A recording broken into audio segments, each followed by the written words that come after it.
और मेरे प्यारे बच्चों, क्या हालचाल। आज मैं तुम्हें मैग्नेटिक इफेक्ट ऑफ करंट का अगला टॉपिक कराऊंगा। और उस टॉपिक का नाम क्या है? Force on a current carrying conductor when placed in magnetic field. यानी कि force on a current carrying conductor, current carrying conductor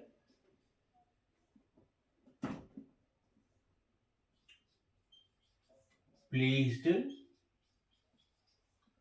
in a magnetic field, in a magnetic field.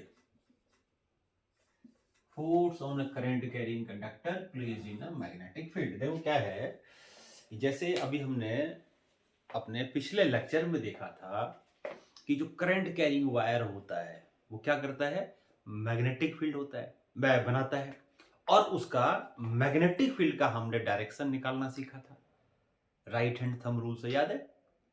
आज हम क्या करते हैं, फोर्स निकालना सीखते हैं कि जब कोई करंट कैरिंग वायर है तो अपने चारों तरफ मैग्नेटिक फील्ड बनाएगा। यानी कि करंट कैरिंग वायर भी एक मैग्नेट होता है। और जब एक मैग्नेट को दूसरे मैग्नेट के पास लाएंगे तो दोनों एक दूसरे पर फोर्स लगाएंगे। इसका मतलब ये हो गया कि जब किसी करंट कैरिंग वायर को मैग्नेटिक फील्ड के अंदर डालोगे तो मैग्नेटिक फील्ड क्या करेगी? उस पर फोर्स लगाएगी, है ना? उसी फोर्स का हम यहां पर क्या करेंगे, डायरेक्शन निकालना सीखेंगे। तो हम क्या कहते हैं, पहले लिखते हैं कि when a current carrying wire placed in an external magnetic field, external magnetic field, ध्यान रखना, पहले लिखते हैं जरूर, एक्सटर्नल मैग्नेटिक फील्ड। ध्यान रखना इसमें एक चीज, ये जो एक्सटर्नल वर्ड में यूज कर रहा हूं इसीलिए कर रहा हूं क्योंकि जो मैग्नेटिक फील्ड है वो करंट कैरिंग वायर का नहीं है, वो तो प्रोड्यूस कर ही रहा है, कर रहा है। साथ में एक दूसरा कोई सोर्स होगा मैग्नेटिक फील्ड का, जिस मैग्नेटिक फील्ड के अंदर हमने करंट कैरिंग वायर को रखा है।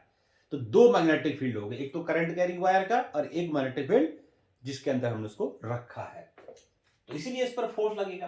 तो place in external magnetic field, तो force act on it, force act on it, ठीक है?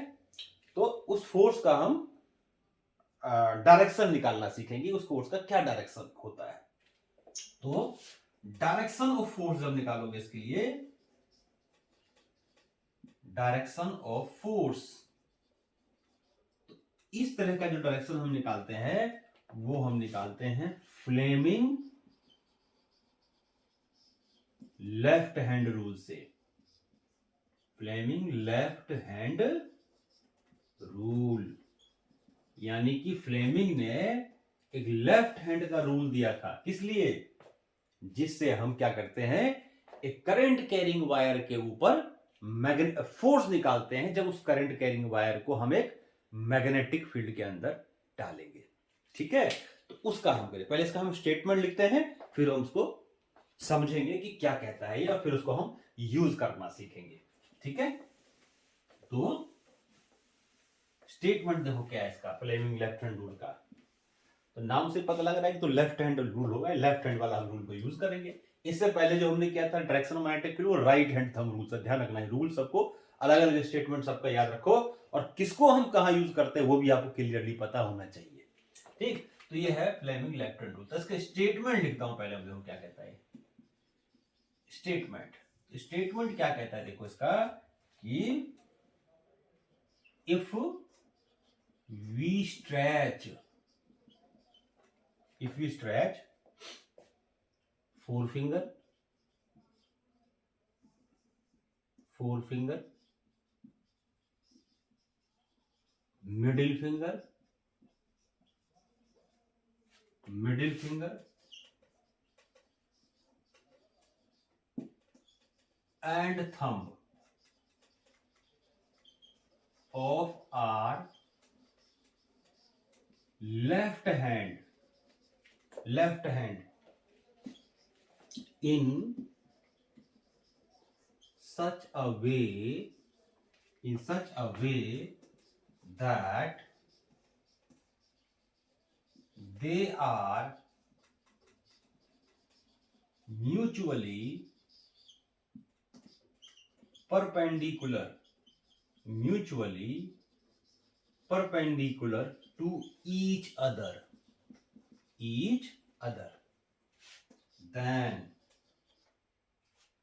if forefinger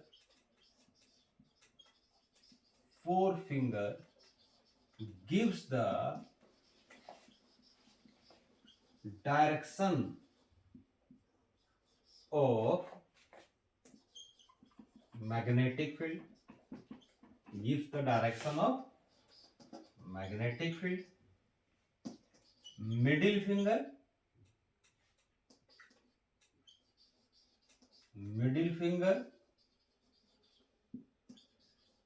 gives the direction of current,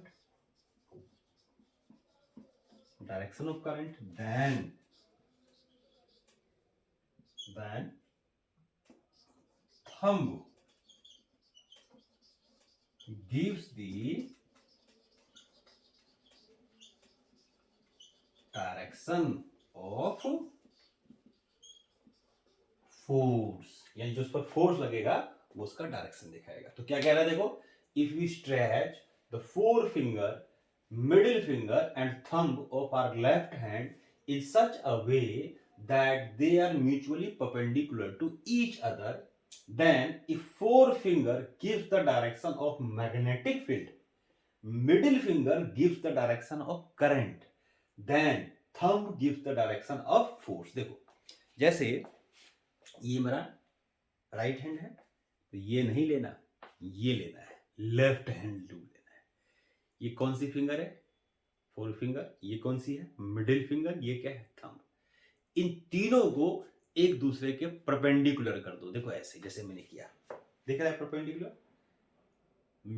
four finger, middle finger और थंब, तीनों क्या कर दिए मैंने एक दूसरे को, देखो परपेंडिकुलर कर दिए। दिख रहा है क्लियरली परपेंडिकुलर है ना? परपेंडिकुलर, देखो तीनों दूसरे के परपेंडिकुलर है। तो ये कह रहा है कि अगर तीनों को परपेंडिकुलर कर देते हो और अगर तुम्हारा मिडिल फिंगर, ये सॉरी फोर फिंगर, अगर ये मैग्नेटिक फील्ड के डायरेक्शन को दिखाता है, यानी कि इस उंगली को जो फोर फिंगर है उसको उस तरफ कर दो जिस तरफ मैग्नेटिक फील्ड है, ठीक है, और मिडिल फिंगर को उस तरफ कर दो जिस तरफ करंट है। लेकिन ध्यान रखना, इस प्रोसेस में दोनों परपेंडिकुलर ही रहना चाहिए। कहीं ऐसे कर दो या उल्टा कर दो, ऐसे नहीं, ये दोनों तीनों परपेंडिकुलर होना चाहिए कि फोर फिंगर को मैग्नेटिक फील्ड के अलोंग कर दो, मिडिल फिंगर को करंट के अलोंग कर दो। तो थंब जो हो जाएगा ना, वो अपने आप उस डायरेक्शन में चला जाएगा जिस डायरेक्शन में उस कंडक्टर पर फोर्स लग रहा होगा, जिसका करंट इस डायरेक्शन में है। तो थंब अपने आप फोर्स का डायरेक्शन बता लेगा। सबसे पहली चीज तो ध्यान रखेंगे कि यहां से हमें क्लियरली पता लग रहा है कि करंट कैरिंग वायर पे जो फोर्स लगता है, जैसे वायर में जो करंट होगा तो वायर में ही तो होगा, तो जो थंब का जो मिडिल फिंगर का डायरेक्शन है वही करंट का डायरेक्शन होगा, यानी वही वायर का डायरेक्शन होगा, ऐसे मान लो। तो वायर ये है, मान लो ये वायर है, तो वायर पर जो फोर्स लगेगा वायर के परपेंडिकुलर लगेगा, हमेशा ध्यान रखना, ये हमेशा लगता है। अब ये परपेंडिकुलर किस तरफ होगा, वो परपेंडिकुलर डिपेंड करेगा करंट के डायरेक्शन पे और मैग्नेटिक फील्ड के डायरेक्शन पे। समझ में आ गया? तो क्या कहता है कि तीनों उंगलियों को एक दूसरे के परपेंडिकुलर कर दो, लेफ्ट हैंड की तीनों उंगलियों को, और मिडिल फिंगर को उस तरफ कर दो जिस तरफ मैग्नेटिक फील्ड है ना? फोर फिंगर को उस तरफ कर दो जिस तरफ मैग्नेटिक फील्ड है, मिडिल फिंगर को उस तरफ कर दो जिस तरफ करंट है। तो थंब अपने आप तुम्हारा उस डायरेक्शन में चला जाएगा जिस डायरेक्शन में उस पर फोर्स लग रहा होगा। समझ में आया? अब देखो, इसमें मैं इसका डायग्राम बना के समझा देता हूं। डायग्राम भी याद कर सकते हैं, डायग्राम से कर सकते हैं। ये देखो, ये क्या है मेरा, इस तरह से कर दिया मैंने, ऐसे दिखा रहा हूं। देखो इस तरह से कैसे बनाओ, ये मान लो है ना, ये है मेरा। और कैसे बनाओ डायग्राम, यहाँ से कैसे दिखाएंगे, ऐसे दिखा देते हैं। चलो कोई बात नहीं, ऐसे बना देते हैं। ये हमारा कौन सा फिंगर है, ये मान लो मेरा, ये ले लिया मैंने कौन सा है, देखो ये वाला फिंगर, ठीक। और एक बना देता हूं मैं ये वाला फिंगर, चलो इधर कर देता हूं मैं, ऐसे ऐसे ऐसे बना दो, ऐसे ये थोड़ा तेज सा ऐसे दिखता है ना।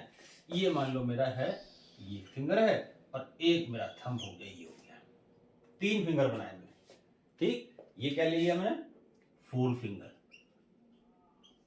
4 फिंगर। ये क्या लिया मैंने, ये क्या लिया मैंने, ये लिया मैंने मान लो ये मेरा हो गया मिडिल फिंगर, ये हो गया मेरा मिडिल फिंगर, फिंगर। और ये मैंने कर दिया थंब, किसकी, लेफ्ट हैंड, राइट हैंड लगा दो, राइट हैंड दूसरा है, वो भी ध्यान रखना है, वो भी पढ़ेंगे हम। तो ये हमने कर दिया। अब इसमें देखो क्या कह रहा है कि अगर 4 फिंगर को मैग्नेटिक फील्ड के अलाउ कर दो, मैग्नेटिक फील्ड को किससे दिखाते हैं, बी से। बी वेक्टर का मतलब direction of magnetic field, vector इसमें लगा है, direction of magnetic field, vector का सिंबल होता है, वेक्टर का मतलब डायरेक्शन, है ना। और मिडिल फिंगर का मतलब हो गया करंट का डायरेक्शन, ये हो गया आई। तो थंब अपने आप किस तरफ चला जाएगा, जिस तरफ फोर्स लगेगा, यानी कि फोर्स हमेशा थंब के अलाउंग लगेगा, एफ थंब के अलाउंग लगेगा। तो इस तरीके से हम क्या कर सकते हैं, फोर्स का डायरेक्शन निकाल सकते हैं। समझ में आ गई बात। अब इसको देखो, मैं तुम्हें एक क्वेश्चन करके दिखाता हूं कि कैसे हम फोर्स का डायरेक्शन निकालेंगे। जैसे एक क्वेश्चन लिख रहा हूं, देखो मैं, एक चीज हमेशा ध्यान रखना कि ये चीज जो हम कर रहे हैं इसमें हमेशा करंट लिखेंगे। क्या लिखेंगे, force on current carrying wire. अब एक और चीज ध्यान रखो कि करंट जो होता है, मैंने आपको पहले बताया था, करंट जो होता है वायर में वो इलेक्ट्रॉन के डायरेक्शन के अपोजिट होता है। बताया था ना कि इलेक्ट्रॉन अगर लेफ्ट से राइट जा रहा है तो करंट उल्टा हो जाएगा, राइट से लेफ्ट की तरफ हो जाएगा। ये चीज हमेशा ध्यान रखना। और इलेक्ट्रॉन कैसा होता है, नेगेटिव चार्ज। तो मैं ये चीज नोट करके लिख देता हूं, उसको याद कर लो अभी कि क्या कभी कभार क्या होता है, कभी कभार क्या होता है पता है, कि हमें करंट नहीं देता, करंट का डायरेक्शन नहीं देता, इलेक्ट्रॉन का चार्ज देता, बता देगा इलेक्ट्रॉन इधर जा रहा है। भाई इलेक्ट्रॉन अगर जा रहा है या कोई भी चार्ज अगर जा रहा है तो चार्ज का मूवमेंट ही तो करंट होता है ना? तो करंट का डायरेक्शन हम चार्ज के मूवमेंट के डायरेक्शन से निकाल देंगे। तो एक चीज ध्यान रखेंगे, अगर कोई नेगेटिव चार्ज है, यानी कि करंट जो होता है हमेशा, current is opposite to negative charge, opposite to the motion of negative charge, motion of negative charge. जैसे एग्जाम्पल क्या है, जैसे ब्रैकेट में देता हूं, इलेक्ट्रॉन है, तो जिधर इलेक्ट्रॉन जाएगा करंट उसका उल्टा डायरेक्शन में हो जाएगा। ध्यान रखना इस चीज को, ठीक है। दूसरी चीज कि current is along to the motion of positive charge, motion of positive charge, यानी कि करंट का डायरेक्शन दिया हुआ, ठीक है, फिर तो बल्ले बल्ले। अगर कभी करंट के डायरेक्शन की बजाय हमें मोशन ऑफ चार्ज दे दे, और वो चार्ज दो तरह का होगा, या तो पॉजिटिव चार्ज होगा, नेगेटिव चार्ज होगा। तो अगर नेगेटिव चार्ज दे रखा है तो जिस तरफ नेगेटिव चार्ज दे रखा है करंट उसका उल्टा कर दो अपने आप, और जिस तरफ अगर पॉजिटिव चार्ज रखे तो कोई बात ही नहीं है, जिधर चार्ज जा रहा होगा उधर ही उस चार्ज की वजह से जो करंट होगा, मैं ये कह रहा हूं कि करंट चार्ज के मोशन से होता है। तो अगर इलेक्ट्रॉन इधर जा रहा है तो इलेक्ट्रॉन के मोशन की वजह से करंट जो होगा उसका उल्टा होगा, है ना। और चार्ज अगर पॉजिटिव है जिधर जा रहा है तो उसके मोशन की वजह से करंट भी उसी साइड होगा, अगर चार्ज पॉजिटिव है तो। ठीक, ये चीज हमेशा दिमाग में ध्यान रखो, आपको ये याद आएगा, याद रखना है हमेशा ये। अब मैं तुम्हें इससे रिलेटेड एक दो क्वेश्चंस बताता हूं, बाकी क्वेश्चंस की आप खुद प्रैक्टिस करेंगे। जैसे मान लो मैं यहां क्वेश्चन लिखता हूं, और ये है कि एन इलेक्ट्रॉन, देखो बड़ी इंपॉर्टेंट क्वेश्चन है, अच्छा क्वेश्चन है काफी। ये कह रहा है कि an electron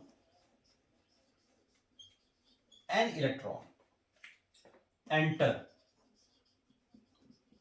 in a magnetic field, enter in a magnetic field at right angle to it. An electron enter in a magnetic field at right angle to it, right angle to it, यानी कि जो current है वो एक magnetic field के अंदर जा रहा है, कैसे, उसका राइट एंगल पे जा रहा है, राइट एंगल टू इट। अभी डायग्राम बना के दिखाता हूं आपको। At right angle to it as shown in the figure, as shown in figure, as on in figure. ठीक, तो direction of force acting on the electron will be, तो बताना है कि direction of force on electron will be, तो force का direction electron पे कौन सी डायरेक्शन में होगा। देखो ऑप्शन दिया है, ऑप्शन की जरूरत नहीं है मैं बोलने की, बोलो राइट की लग रहा है या लेफ्ट की ओर लग रहा है या आउट ऑफ द पेज है या इन टू द पेज है, ये तो लेफ्ट या राइट या आउट या इन टू द पेज। डायग्राम क्या है देखो इसका, डायग्राम ये है इसका कि ये है मैग्नेटिक फील्ड, ये मैग्नेटिक फील्ड ऐसे बना दिया इसने, ये है बी और इलेक्ट्रॉन ऐसे जा रहा है। अब कहोगे जी सर इलेक्ट्रॉन तो ऐसे जा रहा है, ठीक है, तो फोर्स तो हमें करंट कैरिंग कंडक्टर पर निकालना है। हम जो सीखा फोर्स फ्लेमिंग इलेक्ट्रॉन रूल, वो फोर्स तो करंट कैरिंग कंडक्टर पे था, ये तो चार्ज पे फोर्स निकाल रहे हैं। तो भाई साहब चार्ज का जो मूवमेंट होता है ना, एक करंट कैरिंग कंडक्टर क्या होता है, उसमें भी तो बहुत सारे इलेक्ट्रॉन्स फ्लो करते हैं, है ना, तो उन्हें इलेक्ट्रॉन्स के फ्लो की वजह से तो करंट होता है, इसीलिए तो उसको हम करंट कैरिंग कंडक्टर बोलते हैं। तो अगर करंट कैरिंग कंडक्टर दे दे तो फिर तो मैंने बताया बल्ले बल्ले, फिर तो डायरेक्शन दे दिया, वहां सीधा करंट का डायरेक्शन दे दिया, हमें कुछ सोचना ही नहीं है, 3 उंगलियां हैं उस तरफ कर दो जिस तरफ कह रहा है, फोर्स का डायरेक्शन निकल जाएगा। लेकिन जब कभी चार्ज का मोशन दे, तो चार्ज का मोशन है तो देखो कि चार्ज कैसा है, चार्ज नेगेटिव है या चार्ज पॉजिटिव है। ठीक, अगर नेगेटिव चार्ज है तो उस नेगेटिव चार्ज की वजह से जो करंट होगा वो चार्ज के मोशन के उल्टा होगा। ठीक, और पॉजिटिव चार्ज है तो पॉजिटिव चार्ज जिधर जा रहा है उसकी वजह से जो करंट होगा वो उसी डायरेक्शन में होगा जिधर पॉजिटिव चार्ज जा रहा है। क्यों? क्योंकि यहां पर जो हम फ्लेमिंग लेफ्ट हैंड रूल लगाते हैं उसमें जो मिडिल फिंगर होता है वो चार्ज का मोशन नहीं दिखाता, वो करंट का डायरेक्शन बताता है। और करंट का डायरेक्शन किससे होता है? मोशन ऑफ चार्ज से। Current is along the direction of positive charge, current is opposite to the direction of negative charge. तो यहां पर इलेक्ट्रॉन है, तो इलेक्ट्रॉन क्या है? नेगेटिव चार्ज है। अब देखो क्या है, ये एक पेपर है, मान लो तुम अपने डायग्राम ड्रॉ कर रहे हो, अपने पेपर पर ड्रॉ कर रहे होगे, है ना, तो ये मैंने बनाया। अब ये जो मैंने बनाया मैग्नेटिक फील्ड, वो पेपर के पैरेलल तो में दिख रहा होगा, है ना, ऐसे, और ये भी पेपर के पैरेलल ही है, लेकिन ये दोनों आपस में परपेंडिकुलर है। मान लो एक एक्स एक्सिस है तो एक मान लो वाई एक्सिस है, इस तरीके से। ठीक, एक चीज तुम्हें मैंने बताया कि जो फोर्स होता है वो मैग्नेटिक फील्ड के भी परपेंडिकुलर होता है और करंट के भी परपेंडिकुलर होता है। तो करंट क्या होगा, अगर इलेक्ट्रॉन इसमें इधर जा रहा है नीचे की साइड, तो करंट क्या होगा इसमें, ऐसा बनाते देखो, ऊपर की साइड होगा ना, इलेक्ट्रॉन नीचे करंट ऊपर। क्लियर है यहां तक, है ना? अब आ जाओ, तो एक चीज मैं बता रहा था कि फोर्स हमेशा मैग्नेटिक फील्ड के भी परपेंडिकुलर होता है, फोर्स इसके भी परपेंडिकुलर और इसके, ये तीनों एक दूसरे के परपेंडिकुलर होते हैं। तो फोर्स इसके भी, यानी जो, अगर मैं इसको मान लू एक्स एक्सिस, मान लो इसको मान लू वाई एक्सिस, तो एक तरफ एक्स एक्सिस पे मैग्नेटिक फील्ड है, वाई एक्सिस पे करंट है, तो नेचुरल सी बात है फोर्स किधर होगा, फिर जेड एक्सिस पे होगा, कि दोनों के परपेंडिकुलर तो फिर जेड एक्सिस ही होगा। एक्स और वाई के परपेंडिकुलर कौन होता है? जेड होता है ना? तो जेड में दो हो सकता है, तो पॉजिटिव जेड या नेगेटिव जेड होता है ना, जेड दो डायरेक्शन में, पॉजिटिव जेड या नेगेटिव जेड, तो वही हमें बताना है इसमें। तो हम जेड एक्स की बात नहीं करेंगे, मैं समझाने के लिए मैं तुम्हें बताया बस, हम प्लेन ऑफ द पेपर की बात करेंगे जहां तुम डायग्राम बना रहे हो। ठीक, अब देखो यहां पर क्या, ये क्या है? Magnetic field. तो मैग्नेटिक फील्ड को मैंने देखो ऐसे कर दिया मैग्नेटिक फील्ड को कर दिया, ये मैग्नेटिक फील्ड अलोंग हो गया। अब इसको चेंज नहीं करना डायरेक्शन, जिसके अलोंग कर दिया वो कर दिया, अब चेंज नहीं करना। अब ये करंट है, तो करंट तो इसमें मैं बाहर की तरफ है, प्लेन ऑफ द पेपर के बाहर की तरफ है, लेकिन इसमें करंट तो ऊपर की साइड कह रहा है। तो क्या करो, इसको ऐसे ही रखो और स्क्रू को रोटेट कर दो। देखो ये रोटेट कर दिया, ए देखो कर दिया ना, यानी कि ये मैग्नेटिक फील्ड सेम डायरेक्शन में है और इसको मैंने उस तरफ कर दिया जिस तरफ करंट है। ऐसे था, ये टिक टिक टिक टिक टिक टिक टिक टिक टिक टिक टिक टिक टिक टिक टिक टिक ये कर दिया, देखो रोटेट कर दिया। जब रोटेट करोगे तो इसको चेंज नहीं करना, आप स्क्रू देखो रोटेट। अब इस प्रोसेस में देखो क्या है, थंब किधर चला गया भाई, दिख रहा है क्या थंब? नहीं दिख रहा, इसका मतलब अंदर की साइड है, पीछे की साइड, यानी इसमें थंब जो गया वो अंदर की साइड गया, अंदर की साइड। तो अंदर की साइड का मतलब क्या बोलेंगे? फोर्स हो गया अंदर की साइड। अंदर की साइड का मतलब into the plane of paper, मैं बोलूंगा into the plane of board, आप बोलोगे into the plane of paper. Clear हुआ? ये हो गया मैग्नेटिक फील्ड। ये हो गया करंट, तो करंट इसमें ऊपर की साइड, तो इसको यहीं छोड़ा और इसको ये पहुंचा दिया। लेकिन इस प्रोसेस में हमने इसका चेंज नहीं किया डायरेक्शन, और दो तीनों को परपेंडिकुलर रखा है, तो जैसे ये इधर गया तो करंट हो गया ऊपर, मैग्नेटिक फील्ड, फोर्स अंदर की साइड। तो कहां हो गया फोर्स का डायरेक्शन? तो क्या लिखेंगे इसका, मैं यही डायरेक्ट आपको अपना सॉल्यूशन लिख लेता। यहां पर क्या लिखेंगे, कहां है फोर्स जो है वो क्या है, is into the plane of paper,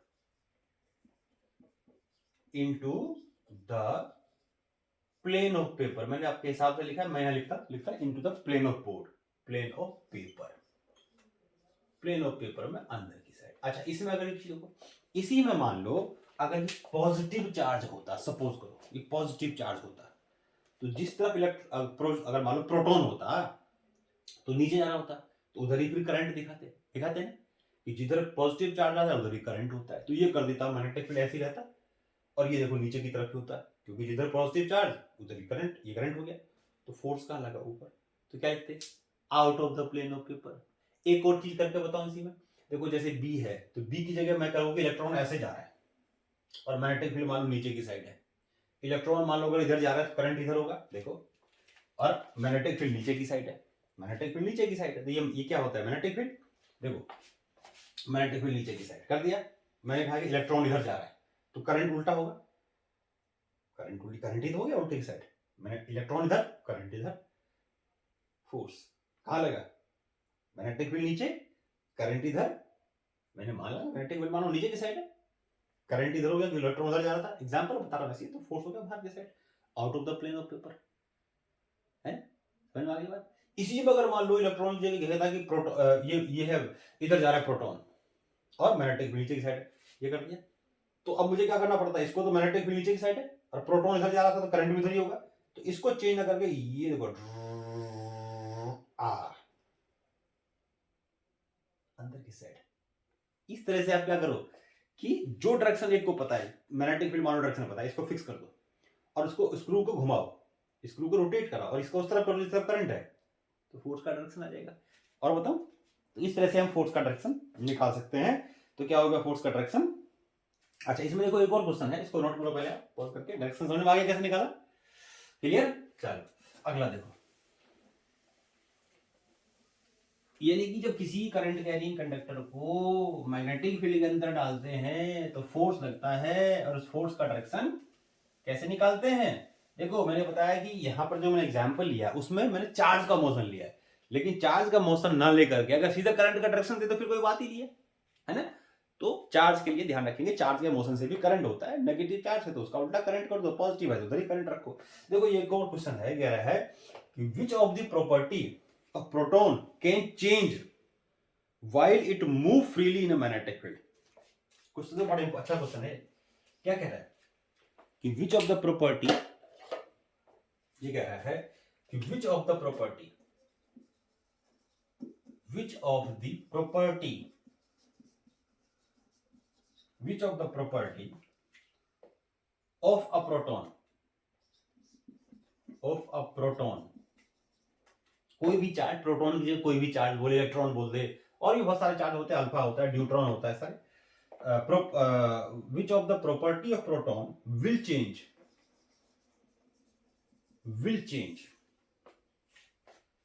while it move freely in magnetic field, while it move freely in magnetic field। कौन सी प्रॉपर्टी चेंज होगी जब एक प्रोटॉन को या कोई दूसरा चार्ज को हम मैग्नेटिक फील्ड के अंदर डालेंगे, तो कौन कौन सी प्रॉपर्टी के अंदर क्या चेंज होगी, मास,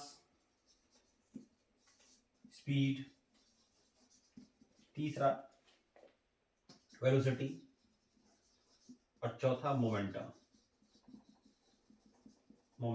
देखो जब किसी चार्ज को मैग्नेटिक फील्ड के अंदर डालते हैं तो फोर्स, मैंने बताया फोर्स हमेशा परपेंडिकुलर लगेगा, और एक चीज आपको पता है कि जब फोर्स किसी चीज के परपेंडिकुलर लगता है, किसके परपेंडिकुलर, जैसे ये चार्ज जा रहा है इधर, करंट मतलब मान लो पॉजिटिव चार्ज है नीचे जा रहा है, करंट उधर ही होगा, बेसिकली करंट का मतलब मोशन ऑफ चार्ज। तो मोशन ऑफ चार्ज चाहे ऊपर होगा चाहे नीचे होगा, चाहे पॉजिटिव, मतलब करंट इधर है तो चार्ज किधर जा रहा होगा, पॉजिटिव होगा तो नीचे जा रहा होगा, नेगेटिव होगा तो ऊपर होगा, लेकिन दोनों ही केस में होगा तो इसके परपेंडिकुलर ही ना, क्योंकि इस लाइन पे चार्ज मूव कर रहा है जिस लाइन पे करंट है, तो ये लाइन तो इसके परपेंडिकुलर है। यानी कि जब कोई भी फोर्स, ये फोर्स हो गया, ये मोशन ऑफ चार्ज हो गया, ये लाइन जिस लाइन के लॉन्ग करंट है, तो कोई भी फोर्स जब मोशन के परपेंडिकुलर लगता है, देखो मैं आपको एग्जांपल बताता हूं कि मान लो मैंने एक धागा लिया, धागे से मैंने पत्थर बांधा और पत्थर पर मैं घुमा रहा हूं, ऐसे ये घुमा रहा हूं सर्कल में घुमा रहा हूं, मान लो पत्थर को, और मान लो पत्थर कहीं टूटा, धागा कहीं टूटा, तो पत्थर सीधा गया ना, क्यों गया वो सीधा? इसका मतलब ये हो गया कि अगर उस पर फोर्स लग रहा था तो वही फोर्स उसको सर्कल में घुमा रहा था, फोर्स लगना बंद हो गया वहां से सीधा पर, यानी डायरेक्शन चेंज होना उसका बंद हो गया, डायरेक्शन चेंज होना उसका बंद हो गया। तो ये जो फोर्स होगा ना हमेशा सेंटर की तरफ लगता है, इसको कहते हैं सेंट्रीपिटल फोर्स। क्या कहते हैं? सेंट्रीपिटल फोर्स, यानी ऐसा फोर्स जो ऑब्जेक्ट के सेंटर की तरफ लगे। तो कोई भी फोर्स, यानी कि जो मोशन की टेंडेंसी थी मूव करने की वो इधर थी, ऑब्जेक्ट के भागने की जो टेंडेंसी थी वो इधर की थी, लेकिन ये फोर्स उसको भागने नहीं दे रहा, लेकिन जैसे ही धागा टूटा सीधा भाग गया। तो कभी भी अगर फोर्स और स्पीड, ये sorry velocity, direction of motion एक दूसरे के परपेंडिकुलर हो, तो फोर्स हमेशा सेंट्रीपिटल फोर्स कहते हैं। और फोर्स से क्या होता है, हमेशा उसका डायरेक्शन चेंज होता है। तो ये फोर्स क्या है? जो फोर्स है, जब किसी करंट कैरिंग वायर को मैग्नेटिक फील्ड के अंदर डालोगे या चार्ज को मैग्नेटिक फील्ड के अंदर डालोगे, तो उस फोर्स को एक और नाम से कह सकते हैं, this force is also centripetal force. Note कर लो, क्या बोलेंगे इसको? Centripetal force. और सेंट्रीपिटल फोर्स क्या करता है? हमेशा डायरेक्शन चेंज करता है। क्या मास में डायरेक्शन होता है? नहीं। स्पीड में डायरेक्शन होता है? नहीं। वेलोसिटी में डायरेक्शन होता है? हाँ। मोमेंटम में डायरेक्शन होता है? हाँ। क्यों? क्योंकि मोमेंटम होता है मास इनटू वेलोसिटी। तो इस फोर्स से क्या क्या चीज चेंज होगी? जिसमें डायरेक्शन, जिसका डायरेक्शन चेंज होगा, क्योंकि डायरेक्शन यहाँ चेंज होता है। और डायरेक्शन पे कौन कौन सी चीजें डिपेंड करती है? ये और ये दोनों चीजें डायरेक्शन पर डिपेंड नहीं करती है। तो क्या मतलब क्या चेंज होगा? Since due to this force direction will change, direction of motion of charge will change, motion of charge will change, तो therefore velocity, क्योंकि वेलोसिटी का मतलब होता है डायरेक्शन भी होती है वेलोसिटी में, ध्यान रखेंगे, और मोमेंटम इसमें भी डायरेक्शन होता है, विल चेंज। ये दो चीजें चेंज होगी, बाकी ये दो चीजें डायरेक्शन पर डिपेंड नहीं होती तो चेंज नहीं होगी। समझ में आ गई बात? तो नोट करो उसको पॉज करके।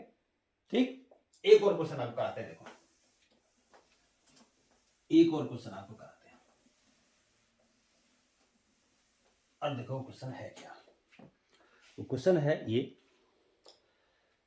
कि देखो एक चीज बताऊं आपको कि ये क्वेश्चन हालांकि ये बोला है कि जब किसी करंट कैरिंग रॉड को, वायर को एक मैग्नेटिक फील्ड के अंदर डालोगे तो फोर्स कैसे चेंज होगा। देखो उस फोर्स का मैं फार्मूला लिखा देता हूं आपको, वैसे आपके उसमें नहीं है, कोर्स में नहीं है फार्मूला, फिर भी नोट कर लो, आगे काम ही आएगा। तो फोर्स, फार्मूला ऑफ फोर्स क्या होगा पता है? फार्मूला ऑफ फोर्स, जो फोर्स का फार्मूला होता है, जब किसी करंट कैरिंग वायर को मैग्नेटिक फील्ड के अंदर डालोगे तो उस फोर्स का ये फार्मूला होता है BIL। ये याद कर लो, ये फार्मूला। एल क्या है? Length of conductor. एल क्या है? एल है लेंथ ऑफ कंडक्टर, और आई करंट इन कंडक्टर, भाई जिस पर फोर्स निकाल रहे हैं, करंट इन कंडक्टर। ठीक, और बी तो पता ही है क्या होता है, बी है मैग्नेटिक फील्ड, बी होता है मैग्नेटिक फील्ड। तो किसी भी करंट कैरिंग कंडक्टर पे जो फोर्स होता है वो कौन कौन सी चीजों पर डिपेंड करता है? Magnetic field. मैग्नेटिक फील्ड जितना स्ट्रॉन्ग करोगे, जिस मैग्नेटिक फील्ड में वो कंडक्टर रखा है, फोर्स उतना ही ज्यादा लगेगा। जितनी ज्यादा करंट होगा वायर में, फोर्स उतना ही ज्यादा लगेगा, और जितना बड़ा वायर होगा फोर्स भी उतना ही ज्यादा लगेगा। तो इन तीन चीजों पे फोर्स डिपेंड करता है। तो वही इसमें क्वेश्चन पूछा है, मान लो ऐसा कि कहता है कि how the displacement of the rod will change if current is the rod is increase. But displacement का मतलब फोर्स जितना ज्यादा लगेगा डिस्प्लेसमेंट उतना ही ज्यादा होगा, है ना। तो कहते कितना होगा? current of the rod will increase. So if the current of the rod will increase, there will be more force or more displacement, है ना. फिर कह रहा है stronger magnet is used. Stronger magnetic, magnet का मतलब stronger magnetic field. तो magnetic field stronger करोगे, more force will act, more displacement. जोर से धक्का लगा, है ना, जोर से धक्का लगा. Next, length of rod increase. तो लेंथ जितना बढ़ाओगे एल उतना ज्यादा होगा, फोर्स उतना ही ज्यादा होगा. समझ में आ गई बात. तो तीनों के डायरेक्टली प्रोपोर्शनल ऐसे कह सकते हो. तीनों में से कोई भी चीज बढ़े फोर्स बढ़ेगा. एक और क्वेश्चन देखते हैं. देखो लास्ट क्वेश्चन करते हैं, फिर इसके बाद हम अगले लेक्चर में अपना नया टॉपिक शुरू करेंगे और इस लेक्चर को हम यही खत्म करते हैं. और ये हमारा क्या है, देखो फोर्स. नेक्स्ट क्वेश्चन, ये थर्ड क्वेश्चन मान लो ये है कि positive charge particle, positive charge particle, मान लो एक पॉजिटिव चार्ज पार्टिकल है. पॉजिटिव चार्ज पार्टिकल जैसे मान लो अल्फा, इसको अल्फा पार्टिकल नाम याद कर लो, इसको अल्फा पार्टिकल. एक अल्फा पार्टिकल एक पॉजिटिव चार्ज पार्टिकल ही होता है. ALPHA है ये अल्फा पार्टिकल. ठीक है. प्रोजेक्टेड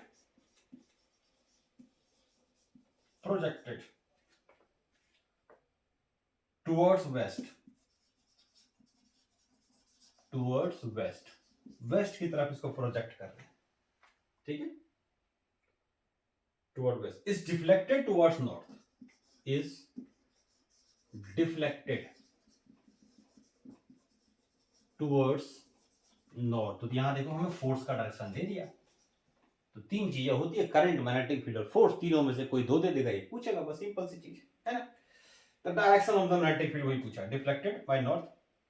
तो डायरेक्शन ऑफ मैग्नेटिक फील्ड पूछा है.